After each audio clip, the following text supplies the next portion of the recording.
Now to our original series, Project Home. Landlords in San Francisco might have to disclose their finances if they want to increase their tenants' rent. That's the decision that came before the rent board last night.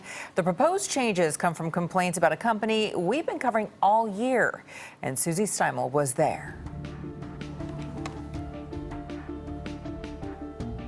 When tenants' rights are under attack, what do we do? Rise up like that! Public pressure has been mounting for months. This many people would not be mad at the same landlord throughout the entire city for no reason. The stories that I've heard from many Veritas tenants are horrific. They're pushing it. They've cost us so much money. It's a story we've been following throughout 2019. Rent-controlled tenants in San Francisco feel like they're getting pushed out by constant renovations and rent increases to pay for it all.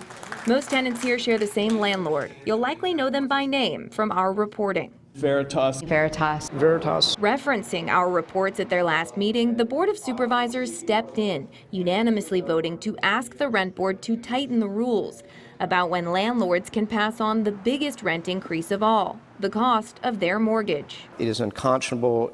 Veritas, you need to listen or you're going to wonder why you messed it up for everybody else in the industry. That type of rent increase was banned in 2018, but the law isn't retroactive, so tenants are still being forced to pay.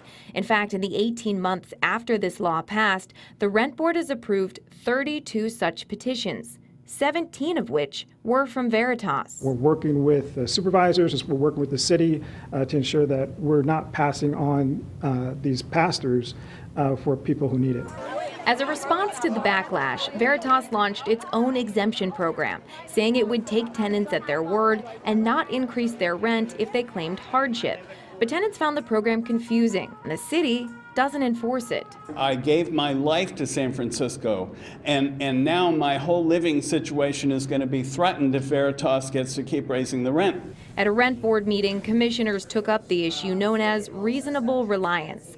Landlords can currently still pass on that cost if they can prove that they relied on the rent increases when they purchased the building. New language would force landlords to disclose their finances to justify the rent hike. It's really clear that this is a big issue, and it's not just a few tenants that are dealing with this. It's not just a few buildings, it's neighborhoods. Nick Gothard is one of hundreds of Veritas tenants facing this type of rent increase. The percentage of my increase is $300. He's holding on to hope that the rent board takes their side. I haven't been paying my increase, partially out of spite, and partially because I'm hopeful that I won't have to.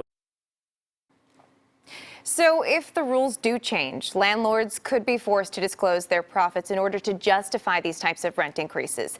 Tenants have to do this if they complain that their rent is too high and they apply for that hardship exemption that we mentioned. So to get one of those exemptions, they have to disclose how much they make. And this sort of flips that rule and asks landlords to disclose their information first. The commission will take this issue up again next month. More of an even playing field, between the two sides. More information.